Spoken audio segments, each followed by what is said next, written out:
Hello, BookTube. I discovered that I had a little errand to do, something I'd forgotten yesterday. Something so small that I didn't even need to go into Boston proper. I could just go into the main street of the little part of Greater Boston where I live. Uh, and I did that, and I came back with a pile of books. So I thought I would show them to you. I guess there's no end to this process. This is yet another book haul. All secondhand books, but still they were virtually free. So the first one is something we've seen on this channel before. It's A Morbid Taste for Bones by Ellis Peters, the first book in her series of Brother Cadfael murder mysteries about a 12th century Benedictine monk named Cadfael, who solves mysteries and has all sorts of adventures. And it's a wonderful series. It really is. They're short. They're very small books. And in terms of their murder mystery component, they're fairly programmatic. Set up, red herrings, resolution. But the atmosphere, the sheer human insight that Ellis Peters brings to her characters is wonderful. You can reread these a lot. They're wonderful, and I see them all the time. I see sometimes when I go to a charity shop or the Brattle, I will see the whole run of Brother Cadfael in paperback. And whenever I see the whole run, I just grab it, because sooner or later I'm going to meet somebody who wants the whole run, and I can just ship it to them instead of doing it piecemeal. But I realized when I saw this, my first thought was, oh, you don't have that. And I thought, oh, well, we're coming up on March Mystery Madness. You're going to need a copy of Brother Cadfael, at least the first one. So I grabbed it. And then these next two are... I've mentioned them. I mentioned this author on my channel before. She is great. She is fantastic. This is the mighty Georgette Heyer. This one is Friday's Child, about an English nobleman who impetuously takes a wife, and she causes him no end of trouble. she's a bit of a spitfire. and this one is The Spanish Bride, about a British brigade major during the Peninsular War who takes a wife, and she causes him no end of trouble. It's classic. They're classic Georgette Heyer in these gorgeous trade paperback reprints done by Sourcebooks Casablanca. That I mean to have them all. I would like a whole shelf of her novels in this format. I grab them whenever I see them, but I don't see them that often. I don't have these two, and these are well, Friday's Child is just a romp. I mean, nobody romps like Georgette Heyer. Spanish Bride, I've only read it once, and it also is a romp. It's got lots of humor. This is a very funny writer. But it's also got a lot of history. A lot of not just historical period details like her straight-up Regency romances, but actual history of the Peninsular War. And as I've mentioned a couple of times here, Georgette Heyer is really good in writing straight-up historical novels. I think if she could have afforded the lifestyle that she gave to herself and all of her loved ones, doing a serious historical novel every 2 years instead of 2 Regency romances every year, I think she might have done that. But the next one is also a historical novel. I'm sure you've seen it on BookTube. I was immensely gratified to see it become popular on BookTube, because when I first read it, I thought this book deserves popularity. This is Danielle Dutton, Margaret the First, about Margaret Cavendish, that I just loved. I absolutely loved it. And then I thought, well, it's a bit of a tough sell. It's a telegraphic historical novel. That's kind of sort of YA. It doesn't really fit the mold of anything. And then a whole bunch of booktubers loved it. I saw it over and over again, and people holding it up. So, and true to form, I gave away the copies that I had to people who wanted, give me something. In both cases, someone asked me the rough equivalent of, give me something just captivating. I need something captivating. And I know a lot of people who've been taking book recommendations of mine for a very long time, so they don't give me any more details than that. They just say, I need something captivating. Give me a Steve book. And I do. And so I got rid of my copies of this, so I was very happy to see it, because I kind of want it. I'm certainly going to want to read it again. Then this next one is a book that I saw on Johnny Keane's channel, and when he held it up, the minute he held it up, I realized two things. One, I really like it, and two, I don't have a copy. So when I saw a copy, I grabbed it, even though it's Edgar Vincent's big fat book on Horatio Nelson. It's called Nelson, Love and Fame, with the gold lettering there in Nelson's name. And I got it, even though I would prefer a hardcover. I will see a hardcover again, I'm sure. At the Brattle, a hardcover will turn up.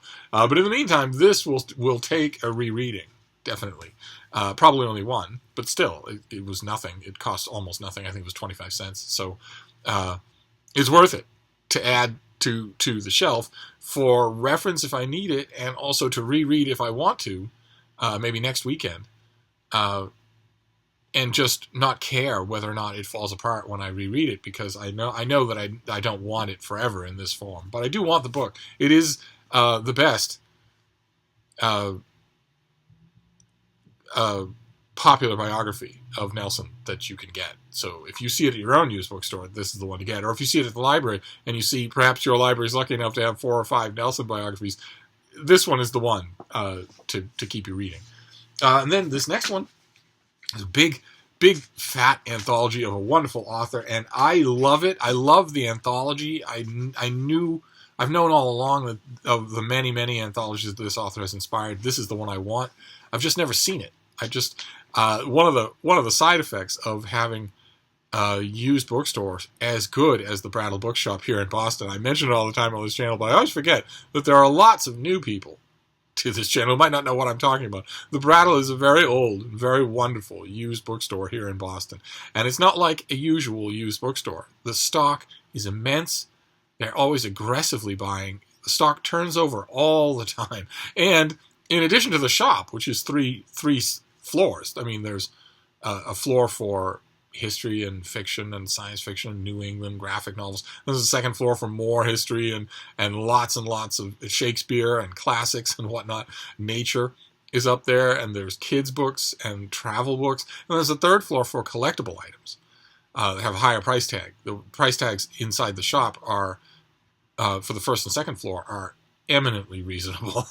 Eminently steal. You find something on the shelf in the history section or the fiction section that you've been looking for forever, and there it is, and you see the price tag on it. And I've had people visiting who come to the Brattle with me who think, well, surely I can offer to pay them more than that. But no, the prices inside are dirt cheap.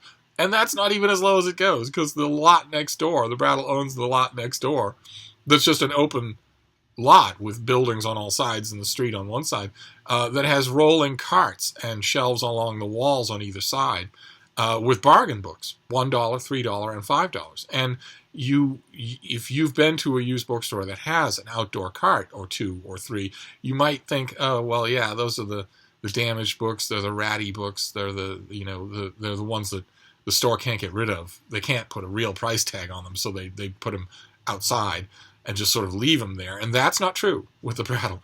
That's not true at all. The books outside would constitute the indoor stock of most used bookstores. They're largely in very, very good condition, and all sorts of great books are out there at all times, and it changes all the time. And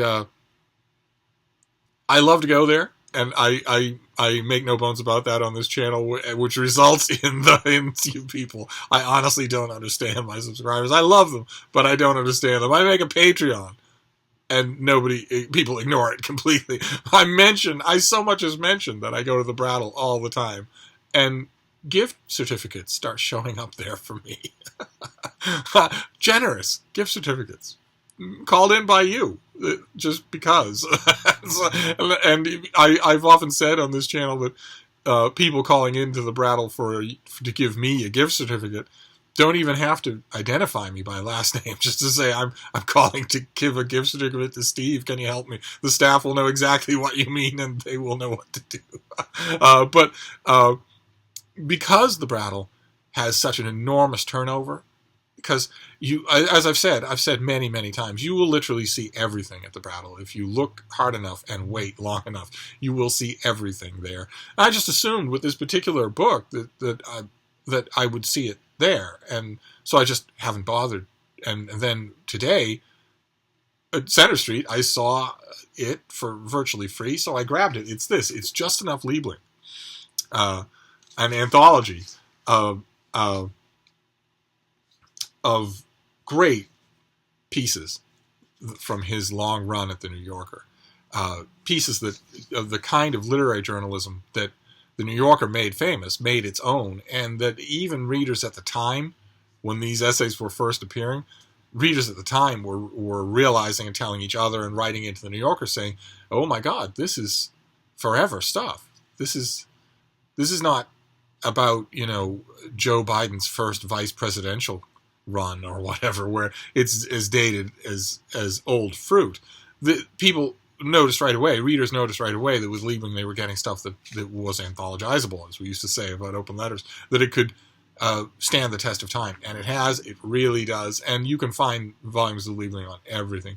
But this is my favorite one. This has all the classics and a bunch of idiosyncratic picks by David Remnick. So I was very happy to find it, certainly for almost nothing. And the next one is a novel that I really like. I read it when it first came out. I think I read it in mass market paperback ages ago and loved it. Didn't know what to make of it and promptly forgot about it. And then I found it today and realized that since I think this was 25 cents, I had to reread it just to see if it still casts a spell on me. It's this one. It's Colin Channer, Waiting in Vain, about a rough-hewn but intensely masculine Jamaican man named Fire who comes to New York and promptly falls in love. And the way it's told, the narrative flow of it is just weird. It's weird and wonderful, totally self-assured, but at times almost hallucinatory, and so sexually charged. Oh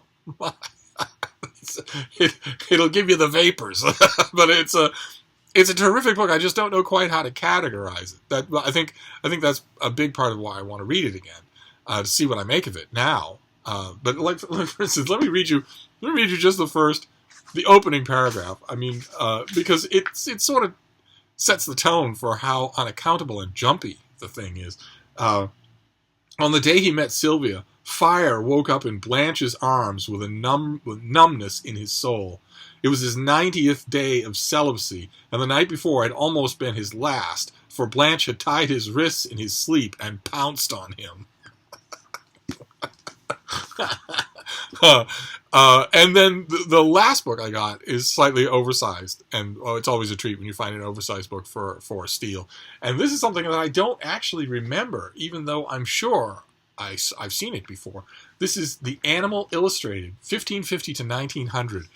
This is the New York Public Library's collection of animal art with a somewhat non-aerodynamically fat flying squirrel on a cover. And all it is just their print collection of various animal artwork with full descriptions of every piece's provenance and all. And I find this sort of stuff fascinating when museums or libraries, if it's the New York Public Library basically is a museum as well, when museums throw open exhibits of their collections of animal artwork, not big paintings, but just animal illustrations over time. I always find it fascinating, and here I have a book. So this is going to pull down a couple of hours of intense browsing attention, and that's it. That is yet another used book haul, because I can't leave the front door of my house without accumulating books. But I'm gonna stop for now, and I will see you soon. Thank you, BookTube.